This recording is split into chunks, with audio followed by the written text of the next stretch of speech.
All right, in this video, we're going to be talking about the Unit 6C Quiz 1 review.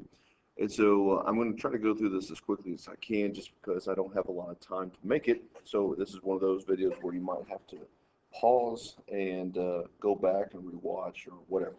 All right, so first off, we have our formulas. So the one thing that you need to know with the front-end ratio, and that is 28%. All right, and technically you could say 28% or lower.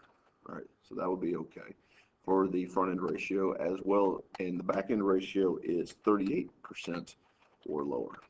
All right, and we'll talk more about that once we actually get to those type of questions. But again, you have your monthly mortgage payment, so that formula, so all good things. First off, Jill is considering moving into a one-bedroom apartment. The apartment is monthly rent. All right, so here we go. Application fee is 5% of the yearly income, so or the yearly rent. So I'm just going to start right here.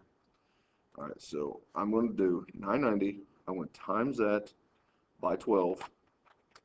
I'm going to get a number, and I'm going to times that number by 0.005. All right, that's my first thing I got to do, application fee. And so that ends up being $59.40. I kind of ran out of room there. There we go. All right, the credit card application fee is $25. That you can't do anything wrong with that. All right, security deposit 1 month's rent, that's $990. All right, so that's one thing you got to pay for. Last month's rent is $990. Let me see if I can put that where it belongs, right there. And the broker's fee is this. So same thing with the application fee. So $990 times 12. I get my yearly rent. And I'm going to times that by 0.02. And I get $237.60. And then the one thing that I did not put on this is the first month's rent. So you have to pay first month's rent, and that is going to be another $990. All right. So when you do the math, or before you do the math, you get all your numbers. So I'm going to need this number. I'm going to need the 25. I'm going to need these two 990s. I'm going to need this 237.60 and this 990. So I'm going to add all that up, and my answer is going to end up being, I'll just write up under it because I ran out of room, $3,292. There you go. Brenda's financial advisor believes that she should spend no more than $20. Okay. All right. So this was a test question from the last unit. So we're going to create a proportion, and I'm going to write with my mouse here. It's going to be bad. 1,300 over 26 is equal to x over 100. Cross multiply and solve.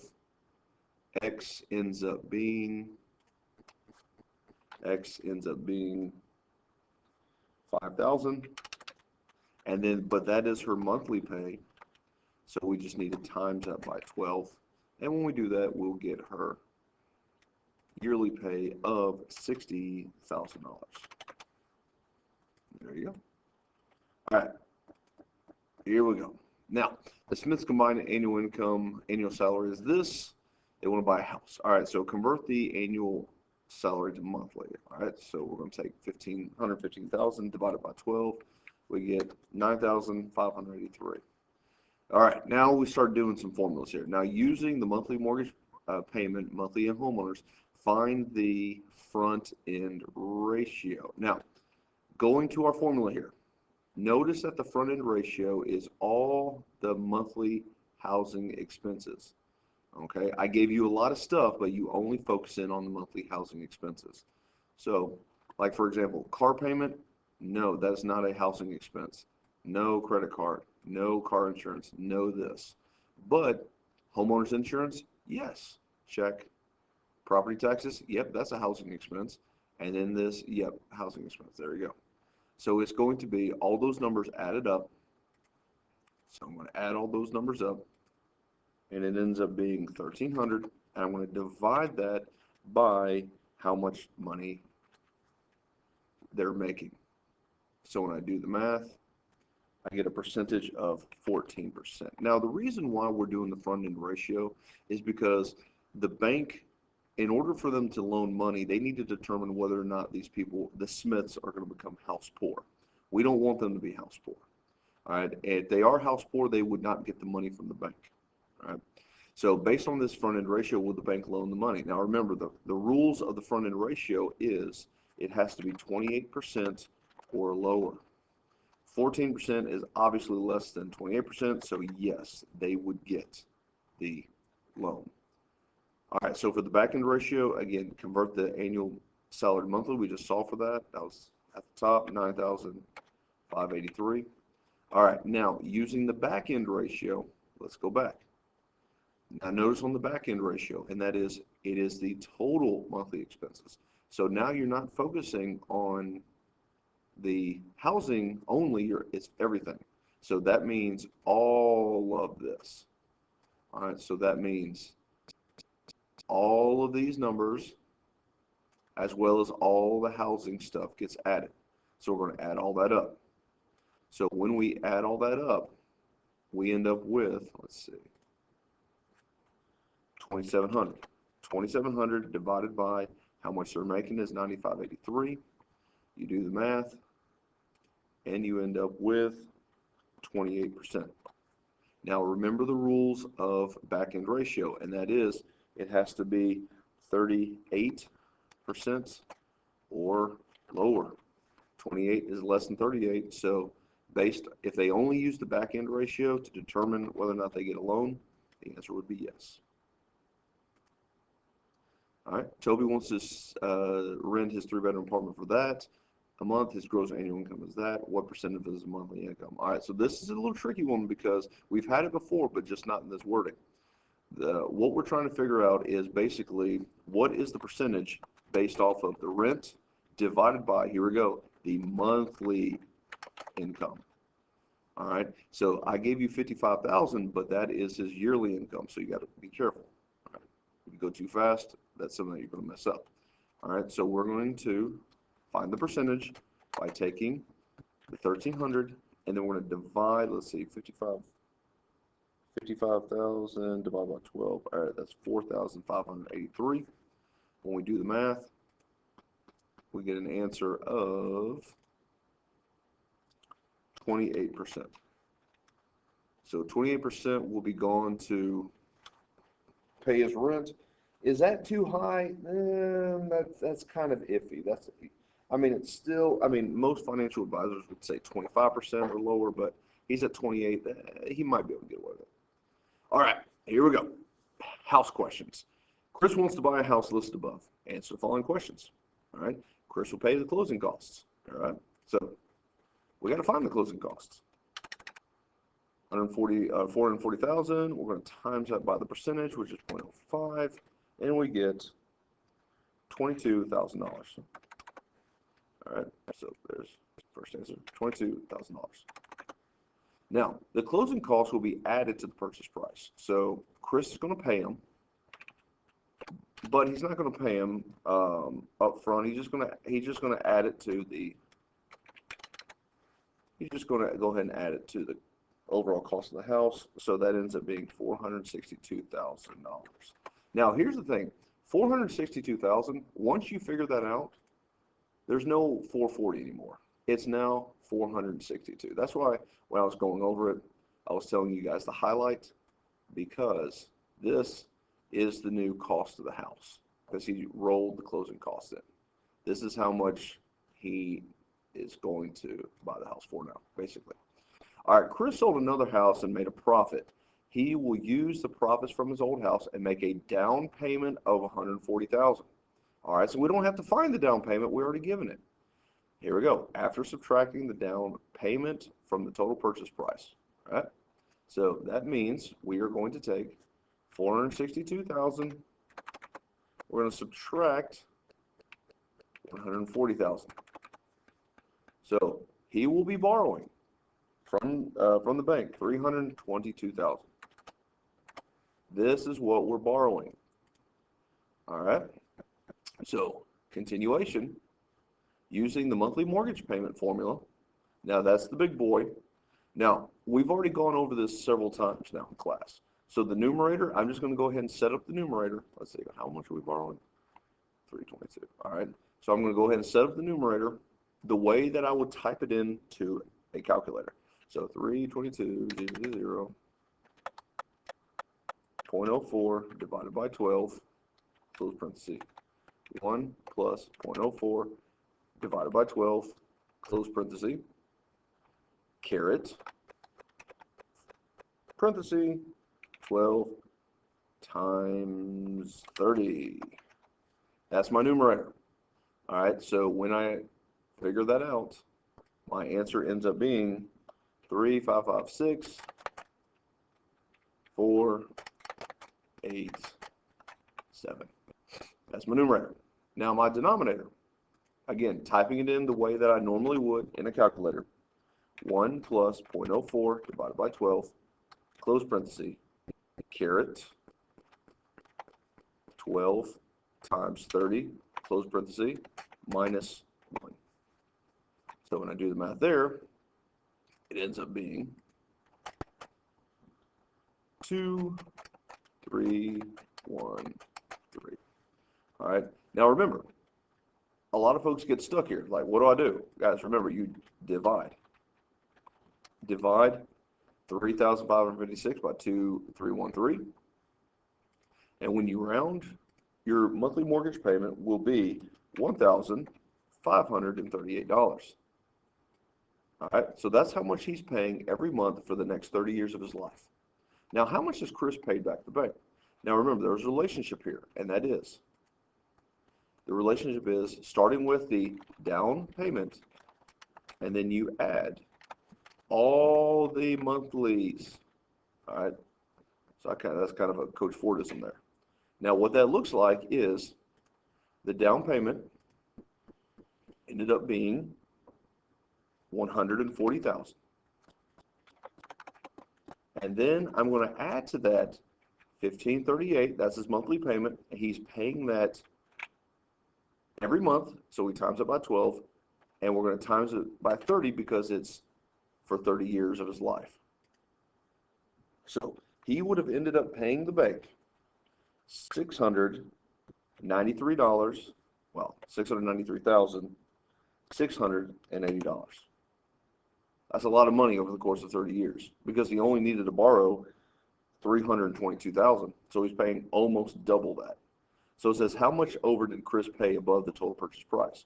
So he will end up spending, if he doesn't pay it off earlier, $693,680 minus the total purchase price of the house, which remember is now $4,620.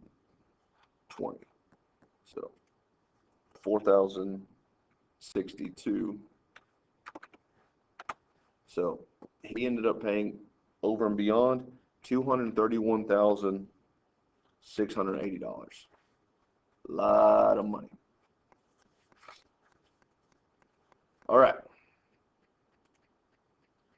All right, so condo for sale. So this is everything, the entire front put together in one big old problem.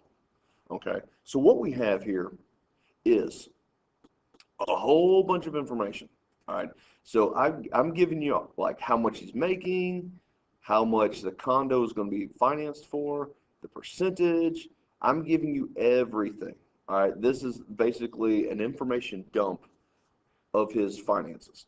We're not using all of it all at once. All right, we're using bits and pieces of it at different times. All right, so let's try it. All right, first thing, the house or the condo is for $175,000. Bob will pay the closing costs. All right, so I feel like we've done this before. 175,000 times 0.06, you get an answer of $10,500. Now, just like the question last time, the closing costs will be added back to the purchase price. So I'm just going to add my two numbers. And so when I do the math, I get $185,500. Now remember, this is the new number that we're using. Okay, this is the new number because he rolled the closing costs back into the house. All right, so that means 175,000 dead. We're not using that anymore. Now, Bob will make a down payment of 40%. All right, so 40%, 185 times 0.40. The down payment ends up being 74,200. Now, just like the last one, here we go, after subtracting. So 185,000 minus 74,200. He'll be borrowing 111,300. All right, nothing new here. We're just going through the whole motions again. All right, so using the monthly mortgage, now pay attention, okay? Because he is now paying a 15-year loan. All right, so some things are going to change. So my numerator is going to look like this. 111,300, parenthesis, 0.04 divided by 12, close parenthesis, open again, parenthesis, 1 plus 0.04 divided by 12, close parenthesis, caret, 12 times 15. All right, that's my new number. So it's going to be 675. 3, 3, 1. My denominator, again, typing it just like I would in my formula or in my calculator. 1 plus 0.04 divided by 12, close parenthesis, raised to the power of 12 times 15 minus 1. All right. So then we get a denominator of 0, 8, 2, 0. Now remember, you're going to take these two numbers and you're going to divide them. All right, so what is the monthly mortgage payment? The monthly mortgage payment is going to be $824. How much has Bob paid back the bank? Again, still doing the exact same thing. Remember, this is the down payment plus the monthlies. All right, so I'm just going to write down here. I know I usually am in the wrong spot. But anyway, the down payment ended up being 74,200 plus 824. Again, 824 a month for 12 months for 50. Ooh, almost messed up. 15 years. All right, not 30 years, 15 years. 222,520. Now, how much did Bob pay over and beyond? Remember, that is how much he paid total subtracted by the cost of the condo, 185, all right? 185, 0. He paid over and beyond 37,000. Now you might be asking, man, that's a smaller number. You're right, because he's not borrowing near as long. He's only borrowing for 15 years as opposed to 30 years. All right, so let me pull down the dual display because we might need this. Let's see. All right, I had to be a little creative. There we go. All right, so this is the next part right here. All right, and this is a continuation. It says Bob will pay the homeowner's insurance, property taxes, and 1 month's payment to the bank.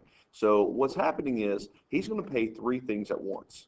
All right, so he's going to pay his monthly payment, which the monthly payment ends up being $824. See, we just found that. See, let me highlight it just so you see it. 824. Now, notice that the property tax bill is $4,500. All right, so off to the side, I need to figure out if the yearly property is $4,500, what is the monthly? I'm just going to divide that by 12. I'm going to do the math. 4,500 divided by 12 ends up being, I believe it's 375. All right, and then if you keep reading, the annual homeowner's insurance is $170. So that's annual, so I need to, again, figure out what it is. Let's see. I said 170. I meant, you know what I meant. All right, I'm going to divide that by 12. So when I do the math, I get 142. So the Do that down. There you go. So what we're doing is he's going to pay every month the mortgage, the monthly insurance, as well as the monthly property tax all at once. We covered this yesterday. So I'm just going to add all three of them up, and I end up with $1,341. This is how much he's actually writing the check to the bank. Okay? Now, this is where it gets interesting, so pay attention. Convert Bob's annual salary to monthly. All right, let me go back to his annual salary. Remember, he was making $89,000. It's right there. All right, so he was making $89,000. So 89,000. Let me just write it off to the side here. 89,000 divided by 12. You get an answer of 7,417. Now, using the monthly mortgage payment, monthly homeowners insurance, and monthly property to find the front end ratio. Now, if you go back to all this chart here, notice all this is big old question marks. We didn't know what it was before the problem started, but we found it out. We found what all those were when we did this right here. Look at that. Monthly mortgage, monthly insurance, all those three numbers. That's what we're going to do. It ended up being 1341. We're going to divide that by 7417, and we get a percentage of 18%. Will they loan the money? Yes.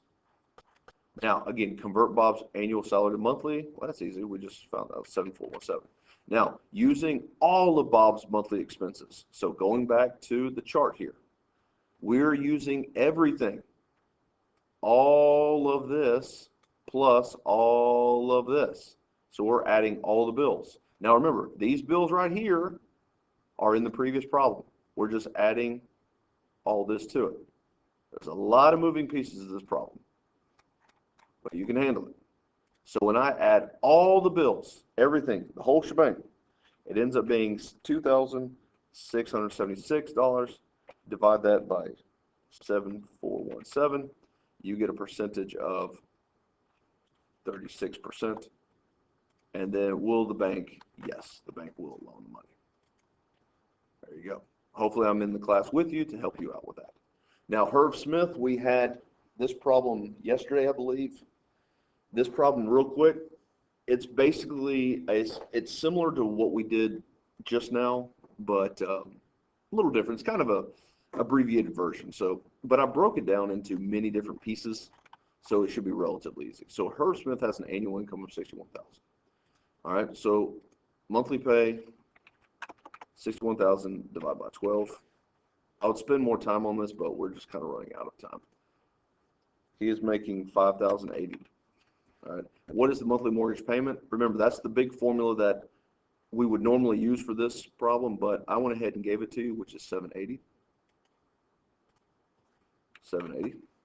The annual property tax is $32.50. What is the monthly? I just divide that by 12, and I get $783. The homeowner's insurance is $910, but find the monthly, ends up being $73. Determine all the housing expenses. That's easy. I'm just adding this problem, adding this problem, adding this problem. Very similar to what we just did